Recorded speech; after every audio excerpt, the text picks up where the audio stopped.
کئی دفعہ نا ہمارا بھائی ناراض ہو جاتا ہے، دوست ناراض ہو جاتا ہے، تو وہ جب ناراض ہوتا ہے نا بہت زیادہ بولتا نہیں، تو ہم پھر قریب جاتے ہیں، اس کو پوچھتے ہیں کیا بات ہے، کیوں ناراض ہے، ادھر دیکھیں میری طرف، کیوں ناراض ہے، کیا ہوا؟ وہ کہتا ہے نہیں نہیں بس چھوڑو، ہمیں نہیں پتا ہوتا، تفصیل پوچھنی پڑتی ہے، بات کرنی پڑتی ہے، پھر وہ بتاتا ہے کہ وہ جو تو نے ایک جملہ کہا تھا نا وہ تجھے نہیں کہنا چاہیے تھا۔ پھر ہمیں خیال آتا ہاں مجھ سے غلطی ہو گئی، پھر ہم کیا کرتے ہیں؟ معافی مانگتے ہیں، راضی کرتے ہیں۔ ہوتا ہے ایسے کہ نہیں ہوتا ہے نا جناب؟ تو بندے سے تو بعض اوقات ایسا معاملہ ہو جاتا ہے تجھے پتا نہیں، تو کیا اللہ کی ایسی نافرمانی نہیں ہو جاتی جس کا تجھے پتہ ہی نہ ہو؟ اللہ کے بندے روز رات کو معافی مانگ کے سوتے تھے، روز، پتہ نہیں کوئی انجانے میں جملہ نہ نکل گیا ہو، ہر وقت ڈرے رہتے تھے، شیمر بندوں سے نہیں، کس سے؟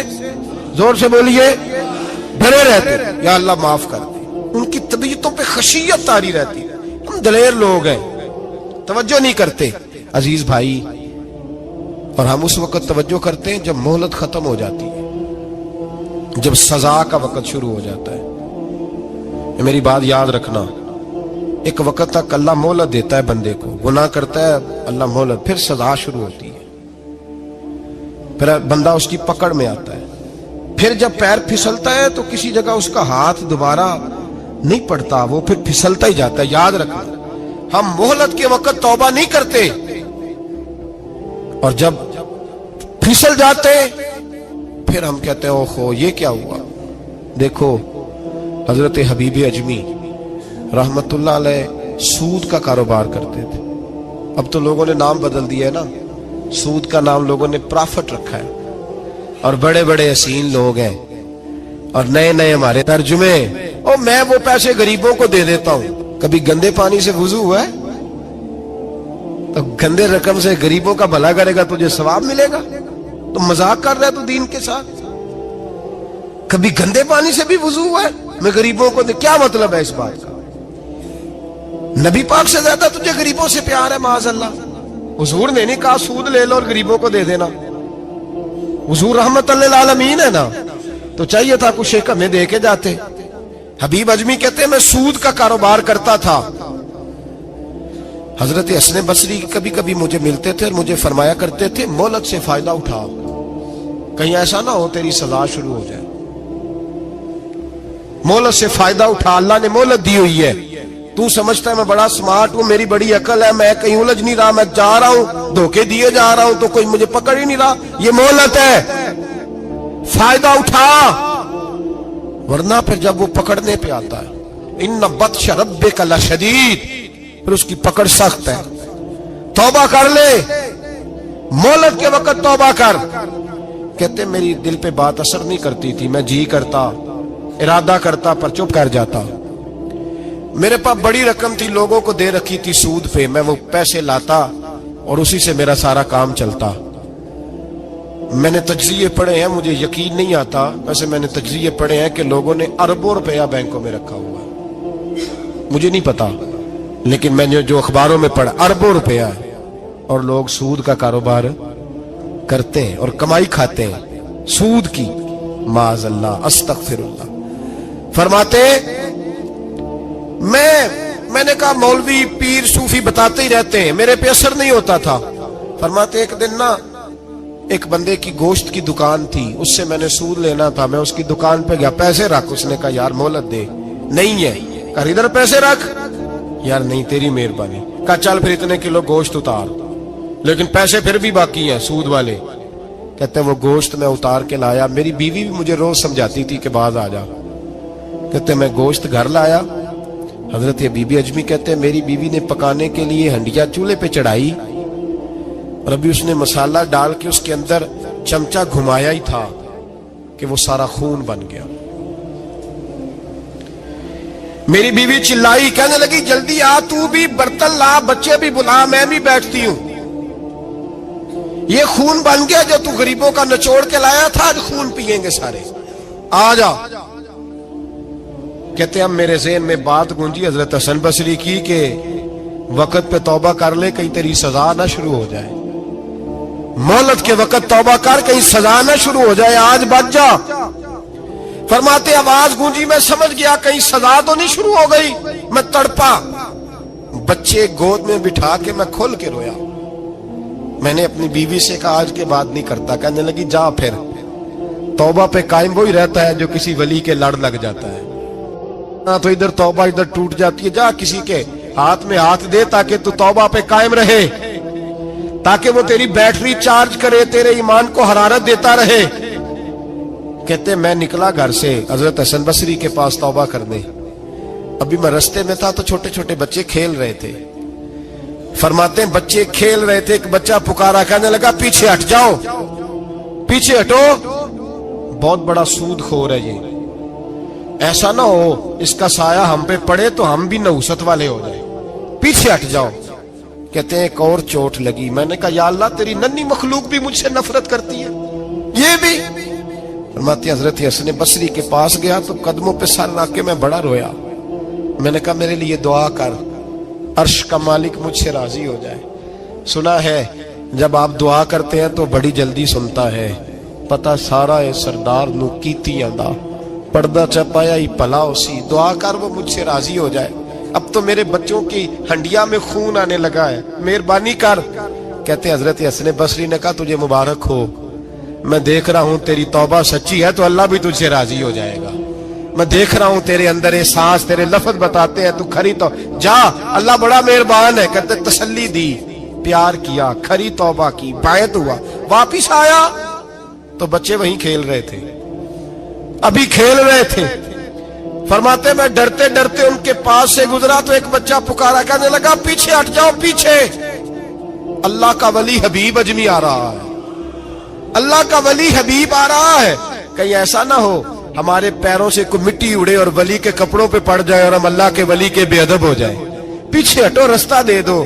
فرماتے میں اللہ اکبر کہا، میں نے کہا مالک تیرے قربان جاؤں، ابھی میں نے توبہ کی اور ابھی تو نے اپنی مخلوق کے دل میری طرف موڑ دیے، ابھی بھائی توبہ کھری سچی، مہلت کے وقت توبہ کرو، پھر جب وہ والا وقت آتا ہے نا جب سزا شروع ہو جاتی ہے پھر مشکل ہو جاتا ہے۔ میرے رسول پاک علیہ السلام نے فرمایا سکھوں میں دعائیں مانگا کرو، رب دکھوں میں جلدی قبول کرے گا، سکھوں میں مانگ لو، دکھوں میں جلدی قبول ہوں گی، تم صرف دکھوں میں مانگتے ہو پھر حکمت الہی کے تحت دیر ہوتی ہے۔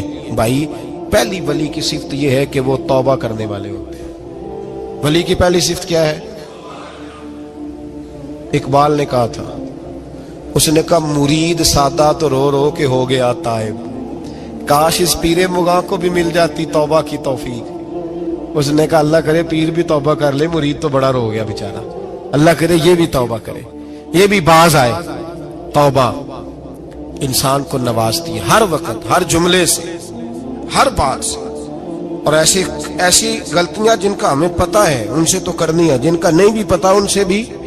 اب کیا کریں؟ التائبون العابدون، اب اللہ کی عبادت کریں۔ ولیوں کی دوسری صفت کیا ہے؟ وہ اللہ کی، ہمارے زمانے میں نفلوں کا رواج ہی ختم ہو گیا ہے، عصر کی پہلی 4 سنتے ہیں، عشاء کی کتنے فیصد لوگ پڑھتے ہیں؟ ہمارے بزرگوں کا طریقہ تھا گھروں میں حجرے مخصوص ہوتے تھے، نبی پاک صلی اللہ علیہ وسلم نے فرمایا گھر کو قبرستان نہ بناؤ، کچھ نوافل گھروں میں بھی پڑھا کرو۔ وہ اذانوں سے پہلے وضو کر کے بیٹھے ہوتے تھے، مصلے آباد ہوتے تھے، اور بہت سارے بزرگوں کی قبریں اس جگہ پہ بنی جہاں وہ عبادت کرتے تھے۔ نفلوں سے دور ہیں ہم، نفلوں سے۔ نفل سے کیا ملتا ہے؟ نفل پڑھنے سے رب رحمان ملتا ہے، اللہ ملتا ہے نفل پڑھنے والے کو، بخاری مسلم میں موجود ہے میرے نبی پاک صلی اللہ۔ لیکن شرط یہ ہے کہ نفل اللہ کی رضا کے لیے پڑھے۔ وہ ساری دنیا کو سویرے بتائے نا کہ جدو میں سویرے 3 بجے اٹھیا نا ادو میں ویکھیا تے کتے پونک رہے سن، یہ تو نے خبر دی ہے کہ میں صبح 3 بجے نہ، یہ کس کے ساتھ راز ہے؟ بولیے، بڑی زبردستی بات بندے بٹ کے بندہ ڈھونڈ رہے ہوتے ہیں، کوئی بندہ ملے تو اسے بتائے۔ آج جی میں سویرے سویرے اٹھیا، سویرے تے ایک منڈا ٹیلی فون تے لگا سی، میں کہا تسی نفل پڑھن اٹھے سو کہ منڈا ویکھن اٹھے سو؟ تو جڑے کام اٹھے سو کرو، انہوں لگا رہن دیو، اپنا کام کرے۔ وہ اصل مسئلہ پتہ کیا ہوتا ہے کہ وہ غبار چڑھا ہوا ہے طبیعت میں کہ کسی طریقے میں بتا دوں کہ میں سویرے 3 بجے، تو اس کا نقصان پتہ کیا ہوتا ہے؟ اس میں شراکت داری ہو گئی، اور اللہ کو شراکت داری پسند نہ، تو وہ اپنے رب کے ساتھ راز نیاز کا وہ عبادت کا ثواب بڑھ جائے۔ نبی رحمت صلی اللہ علیہ وسلم نے فرمایا جب بندہ کثرت سے نفل پڑھتا ہے تو اللہ کے قریب ہو جاتا ہے۔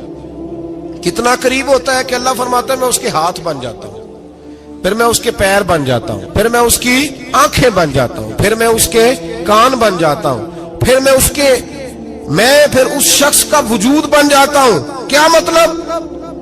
یہ بخاری مسلم ہے۔ آنکھیں بندے کی ہوتی ہے، طاقت اللہ کی ہوتی ہے۔ ہاتھ بندے کے ہوتے ہیں، طاقت اللہ کی ہوتی ہے۔ پیر بندے کے ہوتے ہیں، طاقت اللہ کی۔ تو پھر اگر کوئی ولی دور سے سن لے تو طاقت کس نے دی ہے؟ تو اگر کوئی ولی دور سے دیکھ لے تو طاقت کس نے دی ہے؟ اللہ نے۔ اگر کوئی ولی ہاتھ بڑھا کے کسی کی پریشانی دور کر دے تو طاقت کس نے دی؟ یہ پیچھے طاقت کس کی ہے؟ اللہ کی۔ تو یہ بخاری مسلم ہے۔ اللہ کی عبادت کریں، عبادت سے برکت آتی ہے۔ حضرت ابو ادریس خولانی رحمت اللہ علیہ حضرت معاذ بن جبل کے شاگرد تھے، تابعی بزرگ تھے۔ فرماتے ہیں کہ میں جب سے حضرت معاذ بن جبل کی صحبت میں بیٹھا نا تو برے کاروباروں سے میری طبیعت تو چاٹ ہو گئی۔ کئی کاروبار میں دیکھتا تو جھوٹ بولنا پڑتا، اس میں بڑا کچھ کرنا پڑتا، تو مجھے ڈر آتا۔ آپ فرماتے ہیں میں نے نا بڑی کوشش کی پر میری مرضی کا کام مجھے، صوفی کاہل نہیں ہوتے، سست نہیں ہوتے، جھوٹ نہیں بولتے۔ فرماتے ہیں میرے اندر طاقت تھی کہ میں حلال کما کے بچوں کو کھلاؤں پر میری مرضی کا کام نہیں ملتا تھا۔ حد ہو گئی۔ اور جب انسان نیکی کی طرف آتا ہے تو کچھ نہ کچھ آزمائشیں ضرور آتی ہیں، یہ پکی بات ہے، پکی بات۔ جب وہ غلط ملت کر رہا ہوتا ہے تو اس کو لگتا ہے سارا کچھ صحیح ہے، جب سیدھا ہوتا ہے تو بہت ساری پریشانیاں بھی ضرور آتی ہیں، یہ مزاج ہے دین کا۔ آپ فرماتے ہیں میں پریشان رہنے لگا، حالات خراب ہونے لگے، آزمائش سخت ہونے لگی، کاروبار بند ہو گیا، کام ہی کوئی نہیں ملتا تھا۔ میری بیوی ناراض رہنے لگی، ہلکا ہلکا تو اس نے مجھے کہنا شروع کیا، پھر جلال میں آ گئی، اور ایک دن مجھے کہنے لگی اگر آج نانا کچھ لے کے آئے تو بچے لے کے میکے چلی جاؤں گی۔ آپ فرماتے ہیں میں بڑا پریشان ہوا، نکل گیا فجر پڑھ کے کام کی تلاش میں۔ میں نے ظہر تک تلاش کیا لیکن مجھے کام نہ ملا۔ آپ فرماتے ہیں نہر فرات کے کنارے تپتی ہوئی ریت پہ میں بیٹھا تھا تو میرے دل میں خیال آیا بندوں کی مزدوری نہیں ملتی تو آج اللہ کی نہ کر لیں، آج اللہ کی مزدوری نہ کرے۔ آپ فرماتے ہیں میں نے گرم ریت سے تیمم کیا، وضو کیا وہیں فرات، اور گرم ریت پہ کپڑا بچھایا تو نفل پڑھنے شروع کر دی، زور سے اثر تک نفل پڑھے، زور سے۔ چلے میں ایک دعا کرتا ہوں، آپ آمین کہنا، اللہ کرے کہ ہم مغرب کے بعد والے نفل ہی پڑھنے شروع کر دیں۔ نبی کریم سید عالم صلی اللہ تعالی علیہ وآلہ وسلم کے غلاموں کا حال دیکھے، عبادت کا حال دیکھے۔ فرماتے میں نے کہا آج اللہ کی مزدوری کرے، زور سے اثر تک نفل پڑھے گرم ریت پہ، اور جب اثر ہوئی نا تو میں نے اپنے رومال میں نا تھوڑی سی ریت باندھ لی۔ گھر کی دیواریں چھوٹی چھوٹی تھی، میں نے کہا بیوی نے دیکھا نا خالی ہاتھ آیا ہے تو اندر سے شور کرے گی، ہم صاحب بھی سنیں گے، تو چلو جب دیکھے گی نا رومال میں کچھ ہے حوصلہ کرے گی، جب اندر جاؤں گا تو سمجھا لوں گا۔ آپ مسکرا رہے ہیں نا ہلکا ہلکا، اس کا مطلب ہے ان باتوں میں کافی صداقت ہے۔ پرانے بزرگ کر گئے تو اس کا مطلب یہ ہے کہ ان میں بہرحال کافی حد تک صداقت ہے، یہ شور ہوتے رہتے۔ کہتے میں نے وہ کہا کہ چلو دور سے دیکھے گی تو گھر جا کے سمجھا لوں گا۔ آپ فرماتے پہلے میری بیوی دروازے پہ بیٹھی رہتی تھی، بچے بیٹھے رہتے تھے، منتظر ہوتے تھے کہ کچھ لے کے آئے، گھر میں فاقہ ہوتا۔ آج میں گیا تو شور ہی کوئی نہیں، کوئی شے نظر نہ آئی، وہ ریت سے بھرا ہوا میرا پلو میں نے دروازے کے ساتھ رکھا، اندر چلا گیا، بیوی کو آواز دی کہاں ہو؟ کہنے لگی منہ ہاتھ دھو لو، میں روٹی لے کے آئی۔ حد ہو گئی، روٹی کدھر سے آئی؟ اس گھر میں تو فاقے تھے، کھانا کدھر سے آیا؟ کہتے روٹی لائی، سلاد بھی لائی، دودھ بھی لائی، اس زمانے میں جو نعمتیں تھی پھل بھی لائی، سارا آ گیا۔ میں نے گھور کے دیکھا، میں نے کہا کدھر سے آیا یہ سارا کچھ؟ کہاں ہے بچے؟ کہنے لگی روٹی کھا کے باہر نکل گئے۔ میرے دل میں خیال آیا میری بیوی کا کردار تو چاند سے زیادہ اجلا ہے، تو یہ سارا کچھ کیسے آیا؟ میں نے کہا یہ کہاں سے آیا سارا کچھ؟ تو کہتی ہے میری طرف دیکھ کے کہنے لگی پتہ نہیں آج کس کریم کی مزدوری کرنے چلے گئے تھے، پتہ نہیں کس کریم کی مزدوری پہ چلے گئے تھے، زور ہوئی ہے تو اس نے اناج کی بوریاں بھیجی ہیں، چاول بھیجے ہیں، پھل بھیجے ہیں، اتنا کچھ بھیجا ہے کہ میرے گھر میں رکھنے کو جگہ ہی کوئی نہیں۔ یہ کہتے کہتے اٹھی اور کہنے لگی پہلے ہی بڑا آیا تھا، اب اور کیا لائے ہو؟ آپ فرماتے میں سکتے میں تھا، اس نے جا کے میرا رومال جو کھولا، میں ریت لایا تھا، رب کریم نے ہیرے بنا دیے، وہ ہیرے بن گئے۔ آپ فرماتے کہنے لگی کس کریم کی مزدوری پہ گئے تھے؟ فرماتے میں اٹھا اور کچی زمین پہ سر سجدے میں رکھا، میں نے کہا مالک میں ساری زندگی دنیا راضی کرتا رہا، لوگوں کے دروازوں پہ کھڑا رہا، تعلقات بنا کر تھوڑی سی روزی کے لیے جدوجہد کرتا رہا، دھتکارا گیا، ستایا گیا، مولا میں تو تیرے دروازے پہ آج آیا ہوں، پوری دیہڑی بھی نہیں لگائی، زور سے سر ڈیوٹی کی ہے، اللہ تیری تھوڑی مزدوری کا اتنا اجر ملتا ہے، خدایا تو اتنا نوازتا ہے۔ فرمایا اللہ میں محنت بھی کروں گا، کام بھی کروں گا، لیکن دنیا کی مزدوری تھوڑی کروں گا، مالک تیری عبادت زیادہ کروں گا۔ بھائی یاد رکھو ہم ساری زندگی لوگ قبروں میں چلے گئے، مسجد نہیں آئے، قبروں میں الہاکم التکاثر حتی زرتم المقابر، قبر میں جانے کا ٹائم آیا، لوگوں کی نمازیں پڑھ دی گئیں پر لوگوں نے نمازیں شروع نہیں کی، نمازیں پڑھ دی گئیں۔ کہیں لے جاؤ، شادی کا موقع ہے تو وہ کراچی جانے کو تیار ہے، لیکن چند فرلانگ پہ مسجد ہے، مسجد جانے کو تیار ہے۔ اللہ کے ولی کی علامت ہے وہ عبادت گزار ہوتا ہے، اور جو نہ نماز پڑھے نہ نماز پڑھائے وہ زندیق تو ہو سکتا ہے، پیر ہو سکتا، میں ذمہ داری سے کہہ رہا ہوں زندیق تو ہو سکتا ہے پر پیر ہو سکتا بالکل بے دین ہے، بلکہ بد دین ہے، پیر ہو سکتا، اس لیے کہ اللہ کے ولی کی علامت یہ ہے کہ اس کے چہرے پر عبادت کی روشنی ہوتی، تقوی کا حسن ہوتا ہے، تقوی کا، پرہیزگاری کا نور ہوتا ہے۔ اللہ کے بندے توبہ کرنے والے، عبادت کرنے والے، روزے رکھنے والے، رکوع کرنے والے، سجود کرنے والے، یہ ان کا ذاتی فعل ہے۔ اور یہاں وہ بس نہیں کرتے، الآمرون بالمعروف، اب نیکی کا حکم دیں گے، والنہون عن المنکر، اور برائی سے۔ جی پیر تو کسی تحریک میں نکلتے ہی نہیں، بڑے بڑے گدیوں کے پیر جو ہے نا، بڑے بڑے، کبھی آپ نے دیکھے کسی جلوس میں آتے ہوئے؟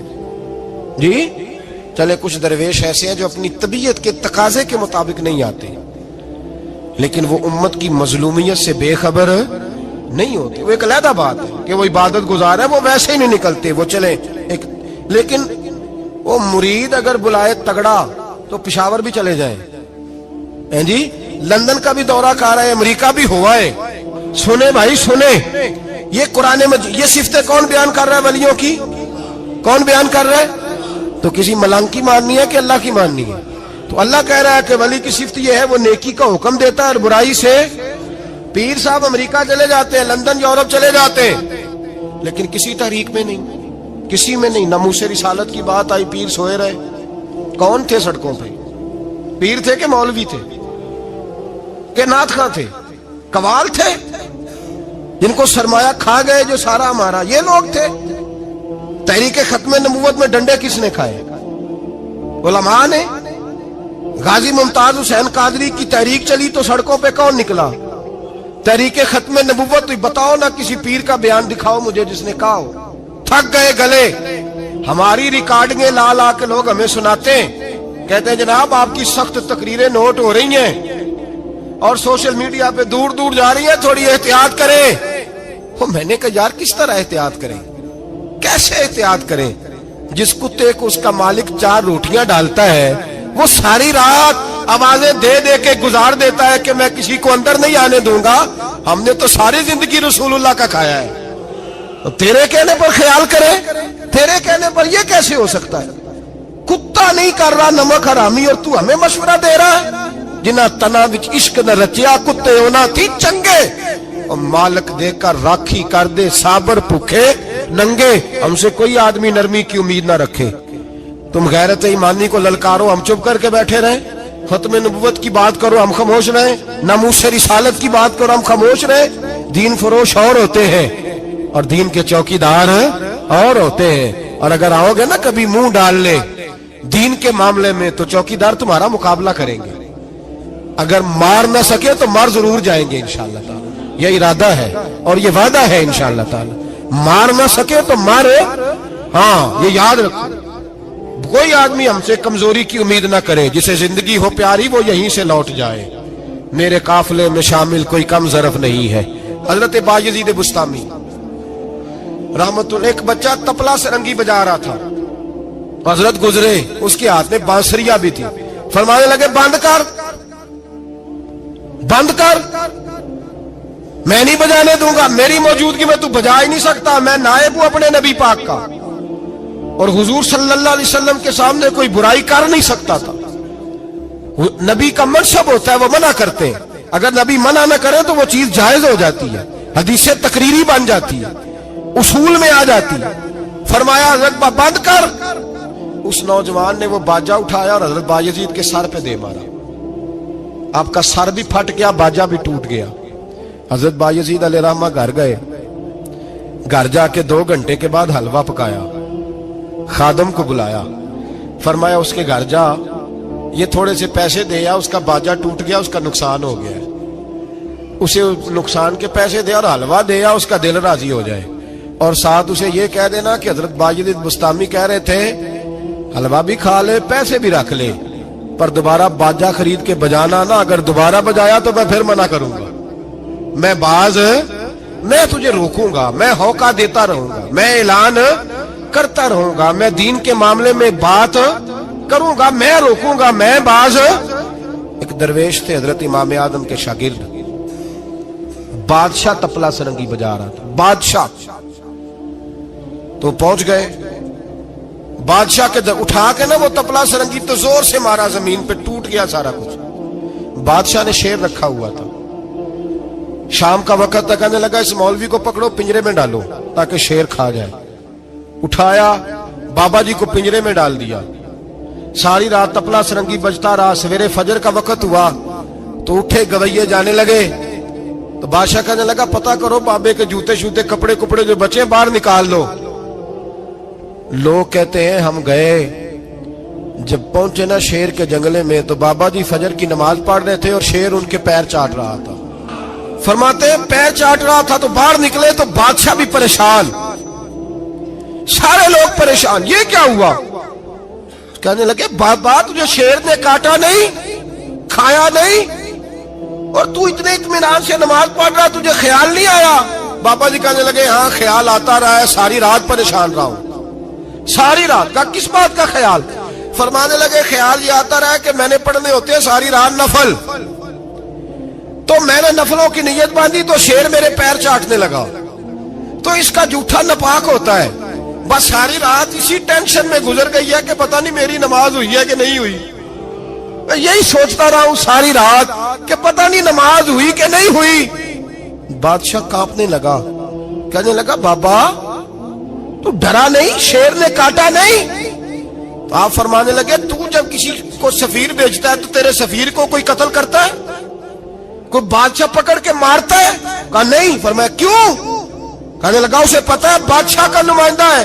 آپ فرمانے لگے بادشاہوں کے نمائندے تگڑے ہوتے ہیں, میں تو رب کریم کا دوست ہوں, تو جس رب کریم کے دین کے لیے میں نکلا ہوا مجھے لوارل چھوڑ دے گا, میری پرواہ نہیں کرے گا؟ میں خبردار, آج کے بعد اگر تو نے غیر شرعی حرکت کی تو پھر تجھے ٹوکوں گا, پھر تجھے روکوں گا, پھر تجھے منع کروں. اللہ کے ولی میدان عمل میں رہتے ہیں, وہ ناجائز چیز سے روکتے ہیں. یہ پتہ ہے زیادہ مجمع کیوں لگتے ہیں, زیادہ درباروں پہ رش کب پڑتا ہے؟ اس وقت پڑتا ہے جب جو آتا ہے نا اس کو جی کہا جاتا ہے, لنگر, بس تیرا کام ہو جائے گا, تیری شفا ہو گئی, تیرا بیٹا ہو گیا, تو رش ہو جاتا ہے. جو آنے والے کو کہے نا پہلے نمازیں پر 5, داڑھی رکھ, دین سیکھ, اللہ اللہ کر, وہاں رش نہیں ہوتا. کہتے پیر صاحب کی تو کرامت ہی کوئی نہیں, تو مولوی ہیں, تو سیدھی سیدھی نمازیں پڑھا رہے ہیں. رسول پاک سید عالم صلی اللہ علیہ وسلم کے دین کا نمائندہ ہوتا ہے, اللہ کا ولی, وہ ساری زندگی اللہ کی حدود کے قیام کے لیے جدوجہد کرتا ہے. امام احمد بن حنبل نے جیل کاٹی ہے, امام احمد بن حنبل نے جیل کاٹی. آپ فرماتے ہیں بادشاہ وقت نے اس کو, میں نے غلطی پہ روکا تو مجھے قید کر لیا, اور قید کیا جب اس نے تو جیل کاٹی، اتنی جیل کاٹی، اتنی جیل کاٹی، اتنے کوڑے مارے کہ امام احمد بن حنبل کا سارا وجود خون سے بھر گیا، کپڑے سارے خون سے آلودہ ہو گئے۔ ایک شخص امام صاحب سے کہنے لگا جب آپ واپس آئے نا رہا ہو کے، کہنے لگا حضور اتنی مار کھائی آپ نے، اتنی، نہ بادشاہ کو روکتے تو کیا ہوتا؟ وہ شخص کہتا ہے میں نے امام صاحب کے وہ کپڑے، وہ کرتا خون سے بھرا ہوا پڑا ہوا تھا، امام صاحب کہنے لگے چل تو چھوڑ، مجھے کیا ملا نہیں ملا، یہ میرا ذرا کرتا تو اٹھا کے رکھ، کرتا تو اٹھا کے سینے سے لگا کندھے پہ رکھ۔ کہتا ہے امام صاحب کا خون سے بھرا ہوا کرتا میں نے جو کندھے پہ رکھا تو مجھے رسول پاک کا دیدار نصیب ہو گیا۔ تو امام صاحب فرمانے لگے تو نے تو ابھی کرتا رکھا ہے تو دیدار ملا ہے، مجھے پوچھ جب میں رسول اللہ کے نام پہ مار کھا رہا تھا تو کتنے جلوے مجھے نصیب ہوئے، مجھے پوچھ کتنے جلوے میں نے دیکھے ہیں۔ تو اللہ کے بندے حدود اللہ کے محافظ ہوتے ہیں۔ زندگی میں کئی دفعہ لوگ نہیں مانتے، داتا صاحب نے لکھا ہے حضرت ذوالنون مصری رحمت اللہ علیہ کو مصر کے لوگوں نے نہیں مانا، چونکہ آپ جو بندہ بھی ناجائز کام کرتا تھا منع کرتے تھے، لوگوں نے نہیں مانا۔ مانتے اس کو ہیں لوگ جو ہاں میں ہاں ملائے، جو تابع دار ہو کے رہے، اس کو ذوالنون مصری کو نہیں مانا۔ فرماتے مانا لوگوں نے اس دن جس دن ان کا جنازہ اٹھا۔ کیوں؟ جب حضرت ذوالنون مصری کا جنازہ اٹھا تو گرمی بڑی سخت تھی، سخت گرمی تھی۔ داتا صاحب نے کشف المحجوب میں لکھا ہے کہ پرندے کتار در کتار آئے اور جناب ذوالنون مصری پہ سایہ کر دیا، سایہ ہو گیا، ٹھنڈ ہو گئی۔ اوہو، لوگوں نے کہا تو ولی کامل تھا، تو ایک عام مولوی سمجھ کے ساری زندگی پیچھے رہے، تو کامل تھا۔ کہتے ہم لوگ دوڑے، رش ہو گیا جنازے میں، اور جنازے کے بعد اب لوگوں نے ارادہ کیا کہ زیارت کرتے ہیں۔ تو جب حضرت کا چہرہ اٹھایا تو ان کی پیشانی پہ لکھا تھا ھذا حبیب اللہ، یہ اللہ کا محبوب ہے، مات فی حب اللہ، یہ اللہ کی محبت میں مر گیا ہے، یہ محبوب ہے اللہ۔ ساری زندگی ان لوگوں نے پیغام حق دیا، اور جس کو جو نہیں مانا اس کو دعا دی، دعا دی۔ حضرت ذوالنون مصری کے بارے میں داتا صاحب نے لکھا ہے کہ آپ راوی میں دریا میں جا رہے تھے، کسی جگہ بھی آپ کسی سمندر میں دریا میں آپ جا رہے تھے، تو آپ فرماتے ہیں کہ کشتی میں بیٹھے تھے تو سر پہ نا آپ نے سارے بال منڈوائے تھے، ٹینڈ کرائی تھی، پگڑی باندھی تھی، تو کچھ نوجوان وہاں سے گزرے حضرت ذوالنون مصری کے پاس ہے، تو انہوں نے بابا جی کی ٹینڈ کا مذاق اڑایا، مذاق اڑایا، وہ دیکھو ٹینڈ کیسی ہے بابا جی، اور پھر بچے تالیاں بجانے لگے، ہنسنے لگے، پھپتیاں کسنے لگے۔ اللہ اکبر، بڑا مزہ آتا ہے دین کے لیے تانا سننے میں، لطف آتا ہے، ٹھنڈ پڑ جاتی ہے انسان۔ انہوں نے مذاق اڑایا تو کشتی قریب سے گزر گئی، آپ کے مرید ناراض ہوئے، کہنے لگے حضور یہ بدتمیز ہے، نالائق ہے، ان کے لیے بد دعا کریں یہ غرق ہو جائے۔ فرمانے لگے یار جانے دو۔ کہا حضور نہیں، کریں دعا۔ میں جانے دو۔ کہا حضور کریں دعا، تو دعا سنو اللہ کے بندے کی۔ کہنے لگے اے اللہ، جس طرح دنیا میں یہ ہنس رہے ہیں انہیں قیامت میں بھی ہنستا ہی رکھنا، انہیں قیامت میں بھی ہنستا ہی رکھنا۔ یہ دعا کیا دی؟ وہ بچے کشتی موڑ کے واپس آئے، بابا جی کے پیروں میں گر گئے، کہنے لگے توبہ کرا دے، ہم بھی غلام بننا چاہتے ہیں۔ میرے رسول پاک سے صحابہ نے احد کے میدان میں کہا تھا یا رسول اللہ ان کے لیے دعائے ضرر کریں، تباہ ہو جائیں، انہوں نے آپ کو پتھر مارے، تو نبی پاک نے کہا اللہم اہد قومی فانہم لا یعلمون، یا اللہ میری قوم کو ہدایت دے دے، یہ جانتے نہیں یہ کیا کر رہے ہیں۔ تو رب کریم کا بندہ اللہ کی حدود کا محافظ ہوتا ہے۔ قرآن کی بتائی ہوئی ان صفتوں میں ہم دیکھیں گے کہ ولی کون ہے، یہ صفات قرآن نے بیان کی ہیں۔ اب جو ان صفات کا حامل ہوگا اس سے پیار کرنا پڑے گا، اس سے محبت کرنی ہوگی، اس کے ساتھ دل لگانا ہوگا، نسبت جوڑنی ہوگی۔